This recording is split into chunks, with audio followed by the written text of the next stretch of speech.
성도 여러분 평안하셨습니까? 2월 25일 새벽 예배 시작하겠습니다. 오늘 하나님께서 우리에게 주신 말씀은 요한복음 7장 53절에서 8장 20절까지 말씀입니다. 하나님의 말씀 받들어 읽겠습니다. 다 각각 집으로 돌아가고 예수는 감람산으로 가시니라. 아침에 다시 성전으로 들어오시니 백성이 다 나아오는지라 앉으사 그들을 가르치시더니 서기관들과 바리새인들이 음행 중에 잡힌 여자를 끌고 와서 가운데 세우고 예수께 말하되 선생이여 이 여자가 간음하다가 현장에서 잡혔나이다.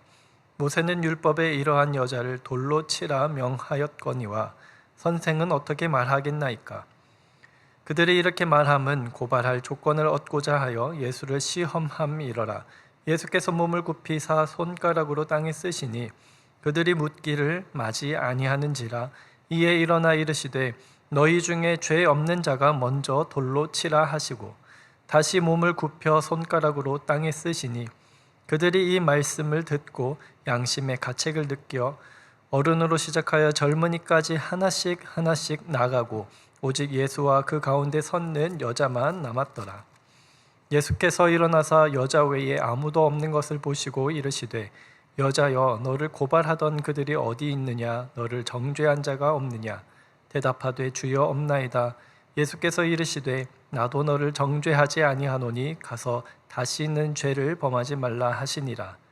예수께서 또 말씀하여 이르시되 나는 세상의 빛이니 나를 따르는 자는 어둠에 다니지 아니하고 생명의 빛을 얻으리라. 바리새인들이 이르되 내가 너를 위하여 증언하니 내 증언은 참되지 아니하도다.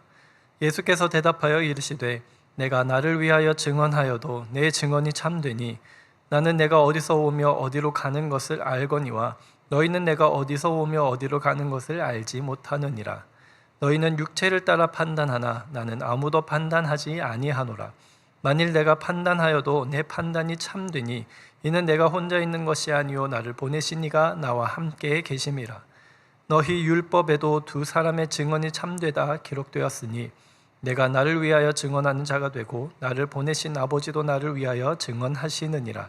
이에 그들이 묻되 내 아버지가 어디 있느냐? 예수께서 대답하시되 너희는 나를 알지 못하고 내 아버지도 알지 못하는도다. 나를 알았더라면 내 아버지도 알았으리라.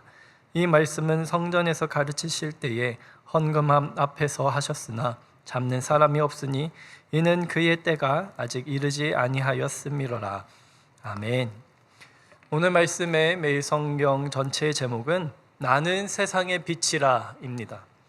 소제목은 7장 53절에서 8장 2절이 성전에서 가르치시는 예수님, 3절에서 5절이 가늠한 여인에 대한 기소, 6절에서 9절이 예수님의 판결, 10절 11절이 정죄하지 않으시는 예수님, 12절이 세상의 빛이신 예수님, 13절에서 20절이 참된 증언 논쟁입니다. 오늘 본문은 예수님께서 초막절이 끝난 그 다음날 아침에 성전에서 가르치고 계실 때 서기관들과 바리새인들이 예수님을 고발할 조건을 얻기 위해 간음 중에 잡힌 한 여인을 끌고 와 어떻게 할지 질문한 것과 관련된 내용을 기록하고 있습니다. 먼저 7장 53절과 8장 1절 말씀을 보면 다 각각 집으로 돌아가고 예수는 감람산으로 가시니라 이렇게 기록하고 있습니다. 이 두 절 말씀만 보면은 예수님과 논쟁하던 이들은 다 각각 집으로 가고 예수님은 감람산으로 가시는 이 모습을 통하여서 예수님과 이 대적자들의 그 대조적인 그 모습을 우리에게 잘 보여주고 있습니다. 율법을 철저하게 지키는 자들은 하나님의 뜻에 별 관심도 없는 그러한 모습들, 다시 자기의 편안한 집으로 각자 그 세속의 삶으로 돌아가는 모습을 보여주는 반면에 예수님께서는 경건한 생활을 계속해서 게을리하지 아니하시고 늘 하시던 대로 습관대로 하나님과 소통하고 그렇게 그 기도의 자리에서 하나님의 뜻을 구했던 분이셨음을 우리에게 보여주고 있습니다. 그리고 2절은 주님께서 백성들을 다시 가르치시기 위하여서 성전으로 오시는 그 모습을 보여줍니다. 이는 예수님께서 자신을 대적하고 또 고발하고자 하는 이들이 있음에도 예수님께서 백성들을 그 가르치시는 하나님의 나라 이야기와 그 하나님의 뜻을 백성들을 위하여 가르치시는 그 사역을 계속 이어나가시기 위하여 그렇게 오셨음을, 그렇게 성전에 나아오셨음을 우리에게 보여줍니다. 이후 3절에서 5절에서 핵심 사건이 등장을 하죠. 서기관들과 바리새인들이 간음하다가 현장에서 잡힌 여인을 예수님께 데리고 와서는 모세는 율법에 돌로 치라 명했는데 선생님은 어떻게 말하겠습니까? 하고 그렇게 질문하는 장면이 나옵니다. 여러분, 여기서 이 종교 지도자들이 어떻게 그 현장, 간음한 현장을 딱 맞게 그렇게 잡아내고 그 여인을 끌고 왔는지 의문이 생기지 않습니까? 이 부분에 대해서 많은 학자들이 이 상황에 종교 지도자들이 계획해왔다고 그렇게 분석을 합니다.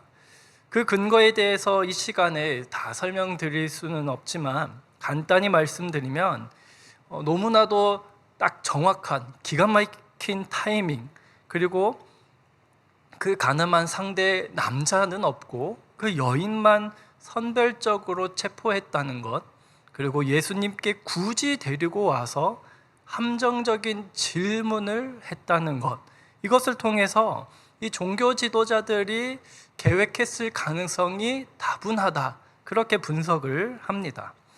그러니까 이 사건은 유대 종교 지도자들이 예수님을 고발하고자 하는 자신들의 목적을 이루기 위하여서 죄에 빠진 여인을 이용하였다고 볼 수 있는 것이고, 또 심지어 모세의 율법을 들먹이면서 예수님을 함정에 빠뜨리는, 그러니까 하나님의 율법까지 자신들의 악한 목적을 이루기 위하여서 이용하는 것을 보여주고 있습니다. 6절에서 그들이 이렇게 말하면 고발할 조건을 얻고자 예수를 시험함이라, 이렇게 말하고 있습니다. 그 시험이란 예수님께서 돌로 치라고 하면은 당시 로마에게 모든 사형 집행권이 있기 때문에 그것을 침해하게 되는 것이고, 또 예수님께서 항상 사랑을 말씀하시는 것에 또 부딪히고, 또 치지 말라고 하면은 모세의 율법을 어기는 그런 딜레마에 빠지게 되는 그러한 질문이었습니다.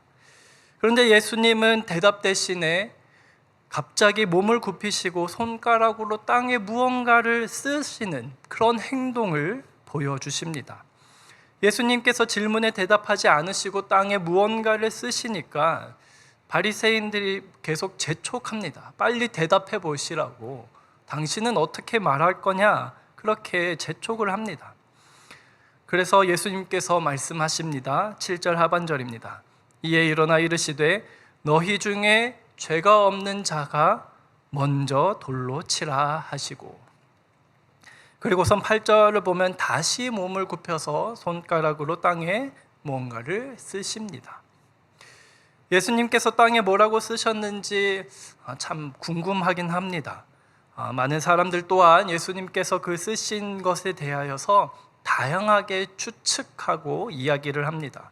하지만 그것 모두가 다 추측일 뿐입니다. 성경에서 이야기해 주지 않기 때문에 우리는 정확하게는 알 수가 없습니다. 그런데 분명한 것은 예수님의 이 행동과 또 너희 중에 죄가 없는 자가 먼저 돌로 치라 하신 그 말씀으로 인하여서 9절에 그들이 양심의 가책을 느끼고서는 돌아갔다는 것입니다.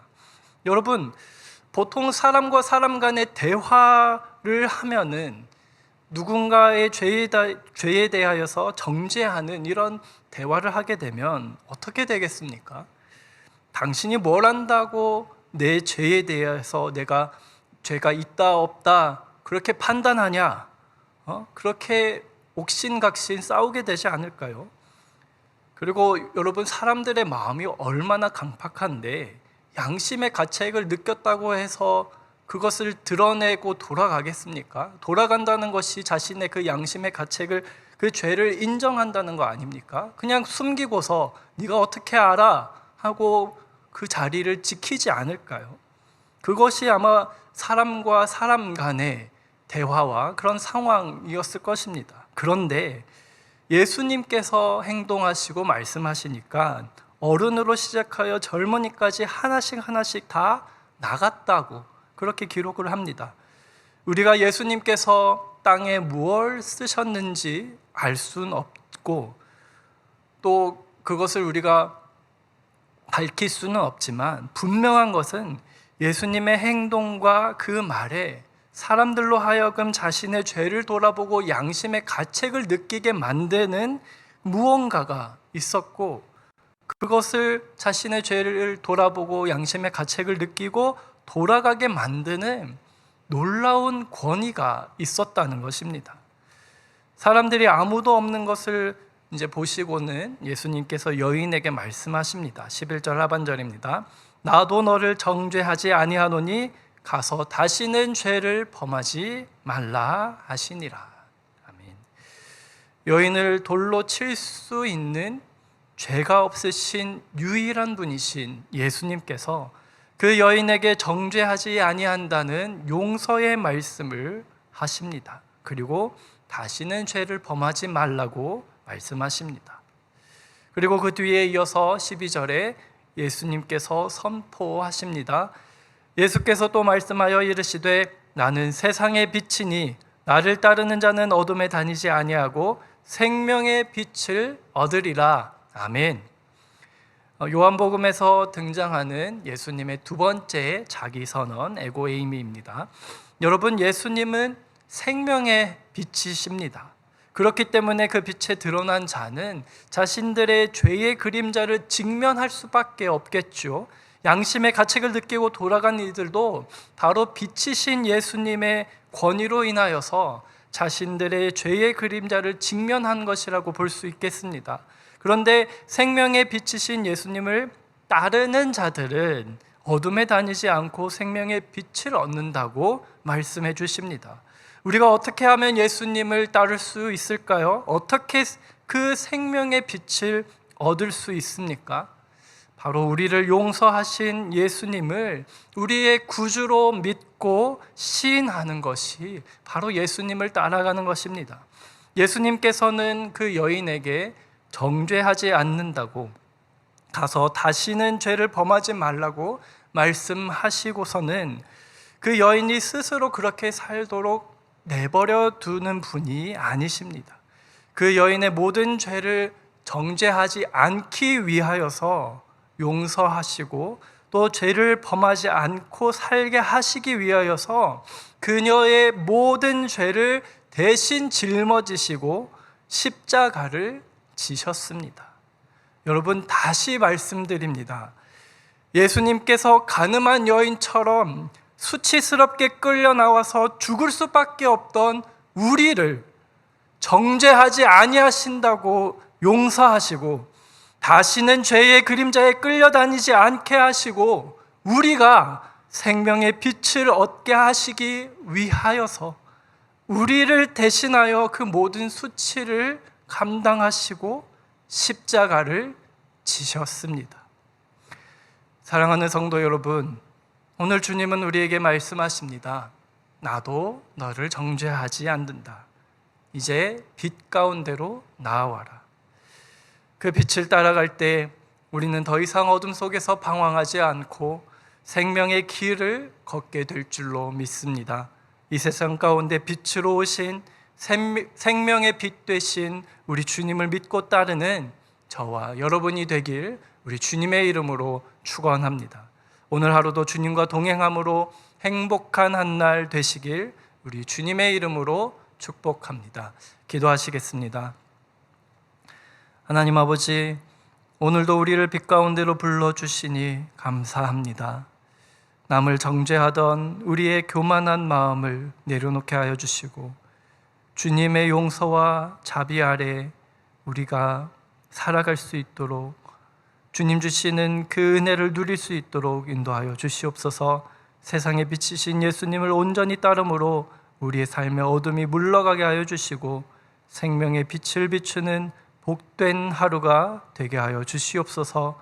우리를 어둠에서 건져내신 예수 그리스도의 이름으로 기도드립니다.